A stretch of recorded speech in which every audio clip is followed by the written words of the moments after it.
ഖത്തറിൽ തടവിലായിരുന്ന 8 ഭാരത നാവികസേന ഉദ്യോഗസ്ഥർക്ക് മോചനം. 7 പേർ ഭാരതത്തിൽ തിരിച്ചെത്തി. ഖത്തർ അമീറിന്റെ തീരുമാനത്തെ സ്വാഗതം ചെയ്ത് കേന്ദ്ര വിദേശകാര്യ മന്ത്രാലയം. ഇവരുമായി ഇന്റർനാഷണൽ ഡെസ്കിൽ നിന്നും ഐസൻ ജോസ് തിരികണം. ഐസൻ, ഇന്ത്യയെ സംബന്ധിച്ചിടത്തോളം ഭാരതത്തെ സംബന്ധിച്ചിടത്തോളം നയതന്ത്ര തലത്തിലുള്ള മറ്റൊരു വിജയം എന്ന് തന്നെ പറയാൻ സാധിക്കും.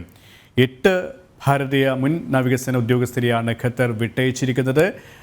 ഇതുമായി ബന്ധപ്പെട്ട നയതന്ത്ര നീക്കവുമായി ബന്ധപ്പെട്ട ഇടപെടലുമായി ബന്ധപ്പെട്ട വിവരങ്ങൾ.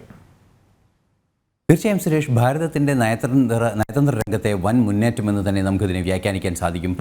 പ്രധാനമന്ത്രി നരേന്ദ്രമോദി അധികാരത്തിലെത്തിയതിനു ശേഷം ഈ കഴിഞ്ഞ 10 വർഷം അറബ് രാജ്യങ്ങളുമായുള്ള മികച്ച സൗഹൃദം നിലനിർത്തുന്നതിനുള്ള കാര്യക്ഷമമായ ഇടപെടലുകൾ നടത്തിയിരുന്നു. ഇത്തരത്തിൽ അറബ് രാജ്യങ്ങൾ അദ്ദേഹം സന്ദർശിക്കുക പോലും ചെയ്യുന്ന ഒരു അവസ്ഥയുണ്ടായി. വിവിധ അറബ് രാജ്യങ്ങൾ സന്ദർശിക്കുകയും ചെയ്തു. ഇതിനിടയിലാണ് അറബ് രാജ്യങ്ങളിൽ തന്നെയാണെങ്കിൽ കൂടി ഭാരതവുമായി ശക്തമായ നയതന്ത്ര ബന്ധമില്ലാത്ത ഒരു രാജ്യമായിരുന്നു ഖത്തർ. ആ രാജ്യത്ത് നിന്നാണ് ഇപ്പോൾ ഇത്തരത്തിലൊരു കുറ്റം ആരോപിക്കപ്പെട്ട് ശിക്ഷ വിധിക്കപ്പെട്ടവരെ മറ്റു പ്രശ്നങ്ങളൊന്നുമില്ലാതെ കൃത്യമായി ഭാരതത്തിലെത്തിക്കുന്നതിന് രാജ്യത്തിൻ്റെ നയതന്ത്ര സംവിധാനങ്ങൾക്ക് സാധ്യമായത്. എടുത്തു പറയേണ്ടത് നമുക്കറിയാവുന്നതാണ്, കഴിഞ്ഞ വർഷം, അതായത് 2022 ഒക്ടോബറിൽ അറസ്റ്റിലായി കഴിഞ്ഞ വർഷം ഓഗസ്റ്റിൽ ഇവർക്ക് വധശിക്ഷ വിധിക്കുകയായിരുന്നു. വധശിക്ഷയ്ക്കെതിരെ അപ്പീൽ കോടതിയിൽ അപ്പീൽ നിലനിൽക്കുക, അല്ലെങ്കിൽ അപ്പീൽ നൽകി വധശിക്ഷ റദ്ദാക്കിയതിന് ശേഷം മറ്റ് ശിക്ഷാ നടപടികളിലൊന്നും തന്നെ നീങ്ങാതെ, അല്ലെങ്കിൽ അന്താരാഷ്ട്ര നീതിന്യായ കോടതിയിലേക്ക് അത്തരത്തിലുള്ള മറ്റൊരു സെറ്റിൽമെൻറ്റിലേക്ക് പോകാതെ തന്നെ ഇരു രാജ്യങ്ങളും തമ്മിൽ ഒരു ധാരണയിലെത്തി ഇന്ത്യയിലുള്ള ഇന്ത്യൻ പൗരന്മാരായ നാവികരെ, അതായത് സ്വകാര്യ സ്ഥാപനത്തിലായിരുന്നു, സ്വകാര്യ കപ്പലിലാണ് ജോലി ചെയ്തിരുന്നത് എങ്കിൽ കൂടി മുൻ നാവികസേന ഉദ്യോഗസ്ഥരാണ്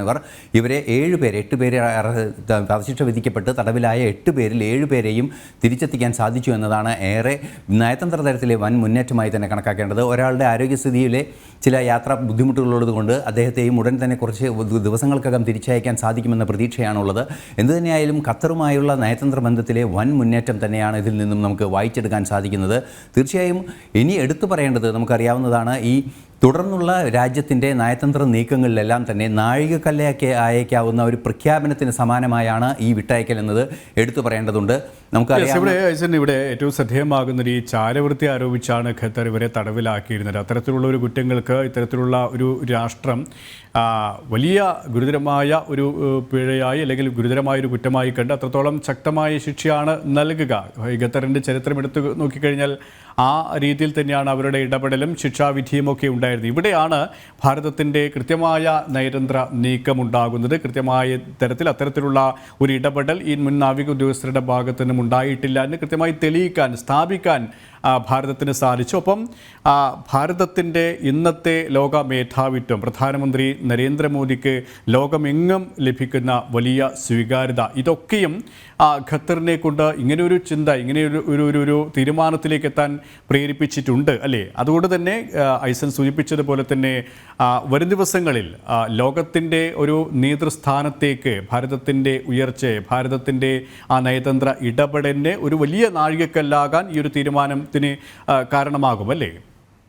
തീർച്ചയായും ഇത്തരത്തിൽ തന്നെയാണ് ഈ വിഷയത്തെ നയതന്ത്ര തലത്തിൽ പരിശോധിക്കപ്പെടേണ്ടത്, അല്ലെങ്കിൽ പരിശോധിക്കേണ്ടത് എന്ന് തന്നെയാണ് യാഥാർത്ഥ്യം. കാരണം ഇങ്ങനെ ഒരു കുറ്റകൃത്യം ആരോപിക്കപ്പെട്ടു. തീർച്ചയായും ഇത്തരത്തിലുള്ള കുറ്റകൃത്യങ്ങൾക്കൊന്നും ഒരു ക്ഷമ നൽകുന്ന രീതി എന്തായാലും ഖത്തറിൻ്റെ ഭാഗത്തു നിന്നുണ്ടാകില്ല. അതുകൊണ്ട് തന്നെ കുറ്റകൃത്യത്തിൻ്റെ ഭാഗത്ത് നിന്ന്, കുറ്റകൃത്യ ആരോപണത്തിൻ്റെ ഭാഗത്തു നിന്ന് അത് കൃത്യമായി നിരീക്ഷിക്കപ്പെടുകയും അത് കൃത്യമായ വാദങ്ങൾ അവതരിപ്പിച്ച് അത് അത്തരത്തിലൊരു കുറ്റകൃത്യം ഇവർ ചെയ്തിട്ടില്ല എന്ന രീതിയിലേക്ക് കാര്യങ്ങൾ സ്ഥാപിച്ചെടുക്കാൻ ഭാരതത്തിന് നിയമപരമായി സാധിച്ചു എന്നുള്ളതൊരു യാഥാർത്ഥ്യം തന്നെയാണ്. അത് തീർച്ചയായും ഒരു നിയമപരമായ കോടതി നടപടികളുടെ ഒരു ഭാഗം മാത്രമാണ്. എങ്കിൽ കൂടി ഇത്തരത്തിലൊരു നടപടികൾ ആരംഭിച്ച് ദിവസങ്ങൾക്കുള്ളിൽ, ഏതാണ്ട് 1.5 മാസത്തിനകം ഇവരെ തിരിച്ചെത്തിക്കുന്നതിന് 8 പേരെയും തിരിച്ചെത്തിക്കാൻ സാധിച്ചു. 8 പേരിൽ 8ാമത്തെ ആൾ ആരോഗ്യ പ്രശ്നങ്ങൾ പരിഹരിക്കപ്പെട്ടാൽ ഉടനെ തന്നെ തിരിച്ചെത്തും എന്ന് തന്നെയാണ് മനസ്സിലാക്കാൻ സാധിക്കുന്നത്. ഇവരെ തിരിച്ചെത്തിക്കാനുള്ള അനുമതി ലഭ്യമാക്കാൻ സാധിച്ചു. 7 പേരെ തിരിച്ചെത്തിക്കുകയും ചെയ്തു. അതിൻ്റെ സാങ്കേതിക പ്രശ്നങ്ങളിൽ ഒരാൾ അവിടെ തുടരേണ്ടി വരുന്നു, അല്ലെങ്കിൽ ആരോഗ്യ പ്രശ്നം മൂലം തുടരേണ്ടി വരുന്നു എന്നത് മാത്രമാണ് ഇപ്പോൾ ഉള്ളത്. സ്വാഭാവികമായും നേരത്തെ സുരേഷ് പറഞ്ഞതുപോലെ ഈ ഇരു രാജ്യങ്ങളും തമ്മിലുള്ള നയതന്ത്ര ബന്ധത്തിലെ വൻ മുന്നേറ്റം തന്നെയാണ്. മാത്രമല്ല എടുത്തു പറയേണ്ടത്, പശ്ചിമേഷ്യൻ രാജ്യങ്ങളിലും അതുപോലെ തന്നെ അറബ് രാജ്യങ്ങളിലുമെല്ലാം ഭാരതത്തിൻ്റെ സ്വാധീനം വർദ്ധിച്ചു കൊണ്ടുവരുന്നു എന്നതൊരു യാഥാർത്ഥ്യം തന്നെയാണ്. കാരണം ഇത്തരത്തിലുള്ള ഗ്ലോബൽ സൗത്ത് എന്ന് പറയുന്ന, അല്ലെങ്കിൽ ഇത്തരത്തിലുള്ള പിന്നാക്കം നിൽക്കുന്ന രാജ്യങ്ങളുമായി ചേർന്ന് ഒരു രാജ്യത്തെ ഒരു നേതൃശക്തിയിലേക്ക് വളർന്നു വരാനുള്ളൊരു നീക്കം G20 ഉൾപ്പെടെയുള്ള നീക്കങ്ങളിലൂടെ ഭാരതത്തിന് സാധിച്ചിരുന്നു എന്നതൊരു യാഥാർത്ഥ്യം തന്നെയാണ്. മാത്രമല്ല നിലവിലെ സാഹചര്യങ്ങളിൽ നമുക്ക് ഔട്ട്ഡേറ്റഡായ ആഗോള സംഘടനകളുടെ ഒരു പശ്ചാത്തലത്തിൽ പുതിയ ഒരു അന്താരാഷ്ട്ര സഖ്യ സങ്കല്പം മുന്നോട്ട് വയ്ക്കാൻ സാധിച്ചു എന്നതൊരു യാഥാർത്ഥ്യമാണ്.